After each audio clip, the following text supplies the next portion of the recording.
What is up, everyone? It is Sacred Saiyan here, welcoming you to the second episode of the series, What If Goku Was in Star Wars?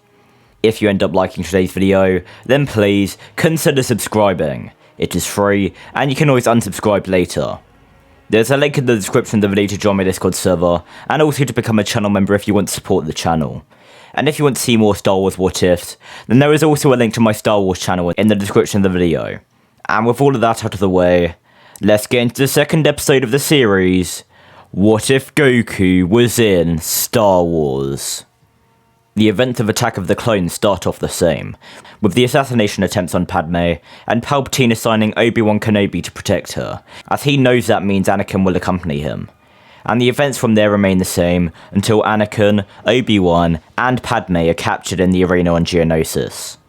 When all of the Jedi jump in the arena, in order to save the trio, Plo Koon's Padawan Kakarot is there fighting alongside him, and when Master Yoda arrives with the clone forces, Kakarot and Plo Koon are sent onto the battlefield with their own clone battalion, and they are pushing forward along with Yoda and his clones.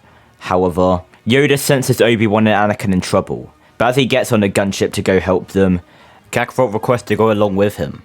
He tells Yoda that if Dooku is as powerful as his master described, there is a possibility of him escaping in some way. However, if he is there as well, he can make sure that doesn't happen. Yoda tells Kakarot that needed on the battlefield he is. However, Plo Koon interjects and says him and his battalion can handle things without Kakarot. They'll be fine.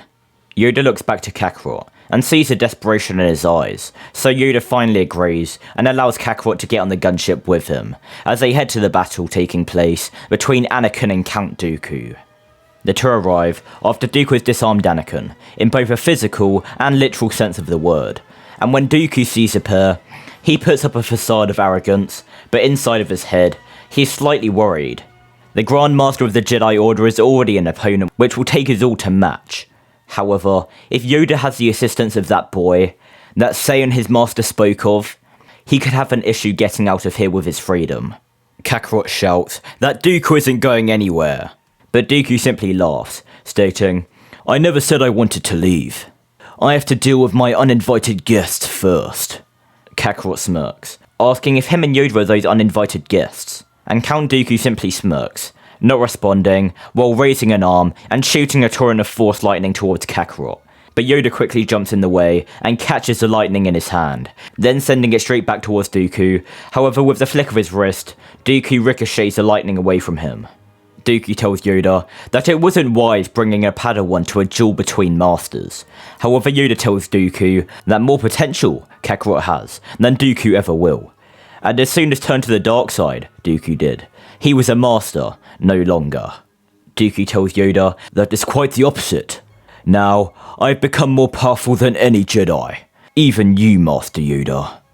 Dooku then activates his lightsaber, and Yoda and Kakarot do the same. Yoda gives Dooku one final chance to surrender, however Dooku gets in his fighting stance in response. Yoda looks down in disappointment, as his former student has truly fallen from grace. And then, the battle begins.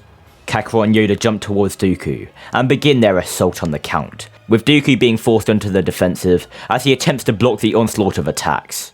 Dooku knows Kakarot is the weakest link, so he aims to take him out of the fight as quickly as possible. However, unfortunately for Dooku, this is exactly what both Yoda and Kakarot predicted.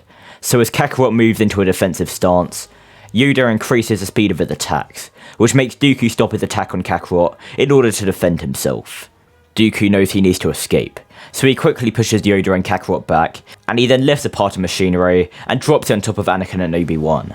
Yoda quickly using the Force to catch the machinery before it can crush the pair, and as Dooku runs to his ship, Kakarot jumps in the way, saying he thought Dooku didn't want to leave. Dooku snarls at Kakarot, sending a torrent of Force lightning at the Saiyan, which sends him into the wall, and Dooku quickly gets into his ship and tells the droid pilot to take off. Dooku's ship begins to take off, and Dooku breathed a sigh of relief as he was able to escape. However, Dooku then looks confused as his ship isn't moving. Kakarot is struggling to his feet as he outstretches his arm and he's using all of his energy to stop the ship from taking off. Kakarot is about to pass out because of how much energy he's using, but before he does, Yoda takes over, and he pulls the ship back into the hangar, and Dooku narrowly jumps out of the ship before it crashes. Dooku activates his lightsaber once again, and Yoda does the same. However, Plo Koon then enters the room, and he sees his unconscious apprentice, and he quickly jumps next to Yoda and activates his lightsaber as well. Dooku isn't stupid, and he knows he won't be able to take on both Yoda and Plo Koon, so Dooku turns off his lightsaber, and he surrenders. Dooku is taken back to Coruscant, and held in a prison cell while both Kakarot and Anakin are made Jedi Knights for their efforts. However, Kakarot is praised more so, as if it wasn't for him, Dooku most certainly would have escaped. However, even though Dooku was captured on Geonosis, Palpatine very easily had some bounty hunters break Dooku out, before the Jedi would even get the opportunity to interrogate him. So Dooku still leads the Separatists into the war against the Republic, so the Clone Wars still take place. Kakarot is assigned to a lot of missions with his master Plo Koon. However, Kakarot is also sent on solo missions, and missions with other Jedi, like Anakin. And because Anakin and Kakarot are so alike, they form a strong bond. Both of them watch their parents die in front of them, both of them are Jedi prodigies, both of them are impulsive, and both of them were brought into the Jedi Temple at an age which was deemed unfit. This allows Anakin to confide in Kakarot, for certain situations even more than Obi-Wan. So while Obi-Wan is like a brother to Anakin, Kakarot is his best friend, and Palpatine quickly learns of their friendship, which infuriates the Dark Lord of the Sith. That Saiyan keeps meddling with his plans, and he has General Grievous attempt to wipe him out on multiple occasions. However, Kakarot was trained by one of the best duelists in the Jedi Order, the only Jedi who ever beat Master Yoda in a duel, which allows Kakarot to fight better than most Jedi Masters. And he also learnt unique Force abilities from his master, like Force Judgment. Kakarot wanting to learn this after seeing Count Dooku's Force Lightning, and Force Judgment is a very useful attack when facing General Grievous. And Kakarot has bested Grievous multiple times, however the General always finds a way to escape. Kakarot would come to learn that Maul is alive, and Kakarot wants vengeance, but he knows he shouldn't. Kakarot would meditate daily, like his master instructed him to do, in order to calm his mind. However, whenever he closed his eyes, he saw the grotesque face of Maul, with his piercing yellow eyes, and this only motivated Kakarot to get even stronger. And Kakarot is actually on the mission near the end of the war, where Ahsoka returns, and requests the help of the Jedi to free Mandalore from Maul. Anakin and Obi-Wan need to go save the Chancellor, however Kakarot says that he will go with Ahsoka and help her. Kakarot and Ahsoka are also friends, thanks to when Kakarot went on missions with her and Anakin, when she was in the Jedi Order. Anakin and Obi-Wan don't object, and they wish the two good luck, and as Obi-Wan and Anakin leave to their ships, Anakin looks back to Kakarot for a moment, the two staring into each other's eyes, and giving each other the same look. They both know what the other is thinking. Be careful, and don't lose control. So the two different groups head off, Anakin and Obi-Wan to Coruscant, and Kakarot and Ahsoka to Mandalore. However, they aren't the only people who are heading to Mandalore.